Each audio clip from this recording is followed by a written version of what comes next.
Mapuso Isla naman sa Boracay yung kilala bilang leading luxury island destination for 2024 sa World Travel Awards. Business sector sa Isla may hinyo sa local government unit. Yaring balitang itutukan ni John Sala. Kasubong sang pulbos nga white sand, crystal blue waters, matahom, world class. Ini ang pilalang sa rason nga nakilalang isla sa Boracay. Subong may sarang na nga madugang diri. Luxurious, ini matapos yung kilalang isla bilang leading luxury island destination for 2024 sa World Travel Awards. Asia's leading luxury island destination 2024 for Boracay, Philippines. Malibayon ang level ako no being an executive.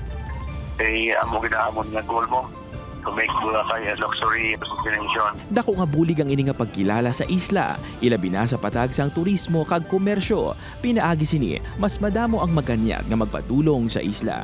Apang hindi tanan ang positibo, bangod kalakip sang pagkilala nga ini ang mas dako nga responsibilidad suno sa opisyal sang isa ka resort. This recognition comes with some real challenges on the ground. Persistent peddling on the beach, infrastructure problems at the jetty port and airport, and extra fees for island activities. Kung ang Boracay nun naman nga si Hill ang pamangkuton, hindi pa makabig nga luxury island ang isla. Mabudlay ang living condition dere, medyo mahal ang living standard pero gamay ang ginakita sa subong nga panahon. Sabat naman sang alkalde. Limited na rin income mo, mapakagig ang mahalon.